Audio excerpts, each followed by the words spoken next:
അസ്സലാമു അലൈക്കും വറഹ്മത്തുള്ളാഹി വബറകാതുഹു. അൽഹംദുലില്ലാഹ് അസ്സലാത്തു വസ്സലാമു അലാ റസൂലിഹിൽ അമീൻ വഅലാ ആലിഹി വസഹ്ബിഹി അജ്മഈൻ അമ്മാ ബഅദ്.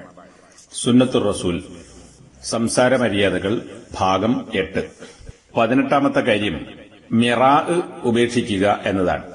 മിറാ എന്ന വാക്കിന് പണ്ഡിതന്മാർ നൽകിയിട്ടുള്ള വിശദീകരണം മറ്റുള്ളവരുടെ സംസാരത്തിൽ ന്യൂനതകൾ കണ്ടെത്തി അവരെ നിന്ദിക്കുക എന്ന ലക്ഷ്യത്തോടുകൂടി മറ്റുള്ളവരുടെ സംസാരത്തെ കുറ്റപ്പെടുത്തുക, അധിക്ഷേപിക്കുക എന്നതാണ്. ഇത്തരം സ്വഭാവത്തിൽ ഏർപ്പെടുന്നവരുടെ ലക്ഷ്യം മറ്റുള്ളവരുടെ വീഴ്ചകൾ കണ്ടെത്തുക എന്നതാണ്. സംസാരത്തിലെ പദങ്ങളിലോ ആശയങ്ങളിലോ വിഷയങ്ങളിലോ ഉള്ള കാര്യങ്ങൾ കണ്ടെത്തി വിമർശിക്കുക. ഇബ്നു മാജ റിപ്പോർട്ട് ചെയ്തിട്ടുള്ള 253 നമ്പർ ഹദീസിൽ നബി സല്ലല്ലാഹു അലൈഹി വസല്ലം പറഞ്ഞു, മൻ ത്വലബൽ ഇൽമ ലിയുമാരിയ ബിഹി അസ്സുഫഹ ഔ ലിയുബാഹിയ ബിഹിൽ ഉലമാ ഔ ലിയസ്രിഫ വുജൂഹൻ നാസി ഇലൈഹി ഫഹുവ ഫിന്നാർ. ആരെങ്കിലും അറിവ് അന്വേഷിക്കുന്നത് ആ അറിവ് മൂലം വിവരമില്ലാത്ത ആളുകളോട് മിറാഅ് നടത്താൻ വേണ്ടി എന്ന് പറഞ്ഞാൽ മുകളിൽ പറഞ്ഞതുപോലെ അവരുടെ ന്യൂനതകൾ കണ്ടെത്തി തർക്കിക്കുന്നതിന് വേണ്ടിയോ അല്ലെങ്കിൽ വിവരമുള്ള ആളുകളോട് ആ ഇൽമു വെച്ച് മത്സരിക്കുന്നതിന് വേണ്ടിയോ അല്ലെങ്കിൽ ജനങ്ങളുടെ മുഖങ്ങളെ തന്നിലേക്ക് തിരിച്ചുവിടാൻ വേണ്ടിയോ, അതായത് ആളുകളെ തന്നിലേക്ക് ആകർഷിക്കുന്നതിന് വേണ്ടിയോ ആണ് ഇൽമു തേടുന്നതെങ്കിൽ അവൻ നരകത്തിലാകുന്നു എന്ന്. ഈ ഹദീസ് ഹസനാണ് എന്ന് ഷെയ്ഖ് അൽബാനി റഹിമഹുല്ല വിശദീകരിച്ചിട്ടുണ്ട്.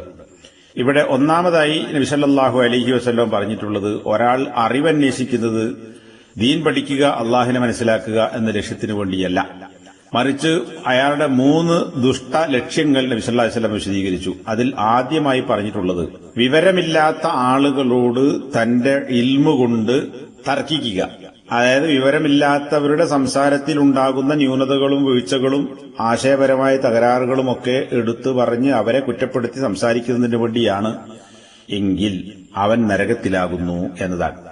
അപ്പൊ അത്തരം ഒരു സ്വഭാവം, അതായത് തന്റെ ഇൽമ് മറ്റുള്ളവരെ വിമർശിക്കാൻ അല്ലെങ്കിൽ അവരുടെ കുറ്റവും കുറവുകളും വ്യക്തമാക്കാൻ എന്ന നിലക്കാകരുത്.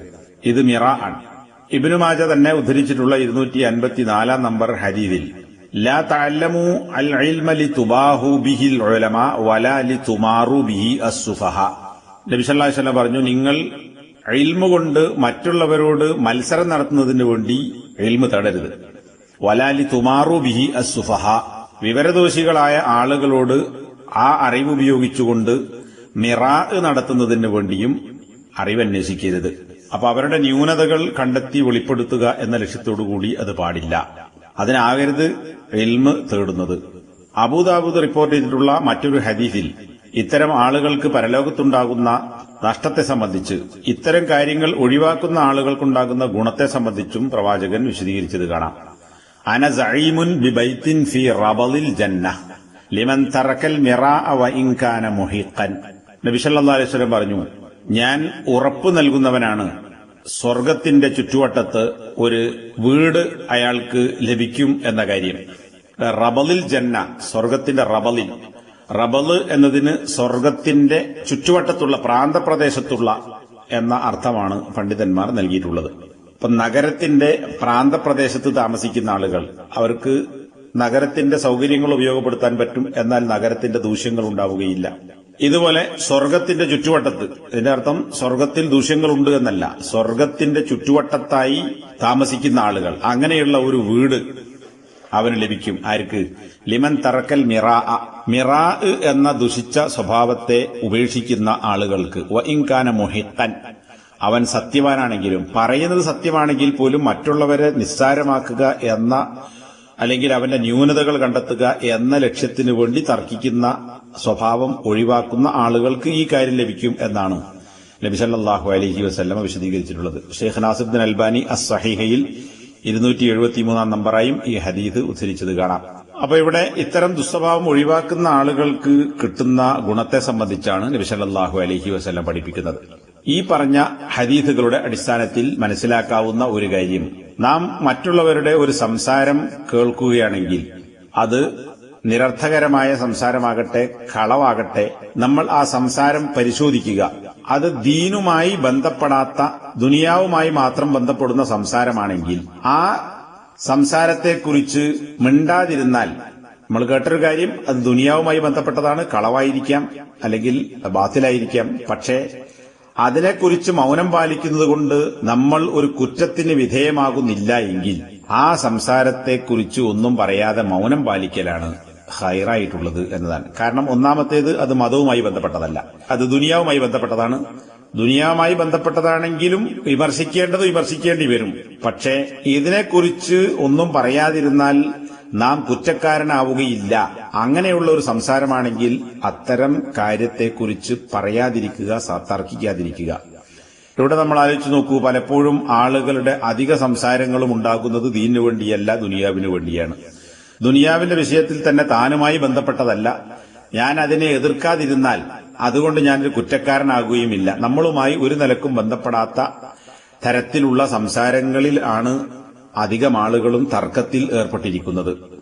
ആ തർക്കം കൊണ്ടുള്ള ലക്ഷ്യം നേരത്തെ പറഞ്ഞതുപോലെ അപ്പറഞ്ഞവനെ എതിർക്കുക അല്ലെങ്കിൽ അവനെ നിസ്സാരമാക്കുക എന്നതുകൂടിയാകുമ്പോൾ ഈ പറഞ്ഞ മിറാഇന്റെ ഗണത്തിൽ അത് ഉൾപ്പെടുന്നു.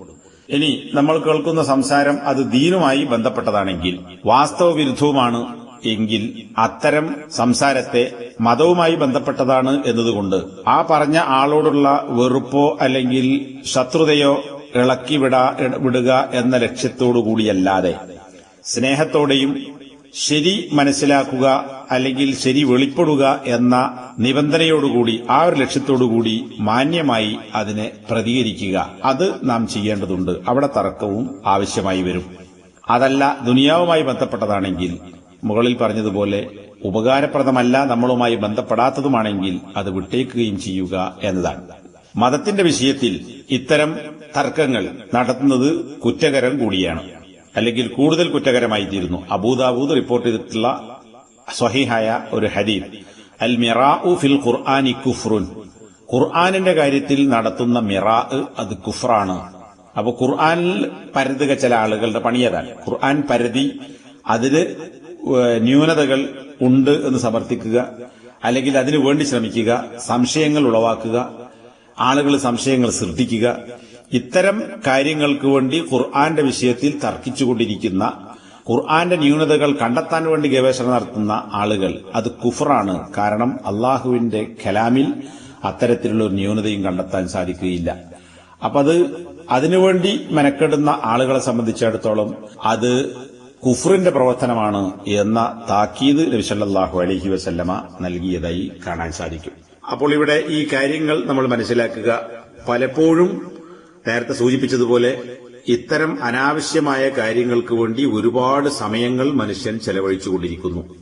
ഒരിക്കലും മറ്റുള്ളവരുടെ സംസാരത്തിൽ കുറ്റവും കുറവും കണ്ടെത്തുക എന്നതിനു വേണ്ടി, പ്രത്യേകിച്ച് ഭൗതികമായ വിഷയങ്ങളിൽ അതിനുവേണ്ടി ഗവേഷണം നടത്തുകയും അതിനുവേണ്ടി തർക്കിക്കുകയും അതിനുവേണ്ടി സമയങ്ങൾ ചെലവഴിക്കുകയും ചെയ്യുന്ന പലരുടെയും സ്വഭാവം അത് നമ്മളിൽ ഉണ്ടാകാൻ പാടില്ല. കാരണം അത് ദുനിയാവിലും ആഖിറത്തിലും ഒരു ഉപകാരവും ചെയ്യുകയില്ല എന്ന് മാത്രമല്ല, വളരെ മോശപ്പെട്ട ഒരു ലക്ഷ്യത്തോടു കൂടിയാണ് ആ പ്രവർത്തനത്തിൽ നമ്മൾ ഏർപ്പെടുന്നത് എന്നതുകൊണ്ട് നമ്മുടെ സമയനഷ്ടവും അതുപോലെ തന്നെ അനാവശ്യമായ സംസാരങ്ങൾ കടന്നുവരാനും അത് മുഖേന ശത്രുതയും വിദ്വേഷവും ഉണ്ടാകുവാനും ജനങ്ങൾക്കിടയിൽ കുഴപ്പങ്ങൾ ഉണ്ടാകുവാനുമെല്ലാം ഇത് കാരണമായി തീരുന്നു എന്നത് നാം മനസ്സിലാക്കേണ്ടതുണ്ട്. അല്ലാഹു സുബ്ഹാനഹു വ തആല ഇത്തരം ദുഷിച്ച സ്വഭാവങ്ങളിൽ നിന്ന് നാവിനെയും സംസാരത്തെയും രക്ഷപ്പെടുത്തിയ ആളുകളുടെ കൂട്ടത്തിൽ ഉൾപ്പെടാൻ നമുക്ക് അല്ലാഹു തൗഫീഖ് നൽകുമാറാകട്ടെ. സുബ്ഹാനക്കല്ലാഹു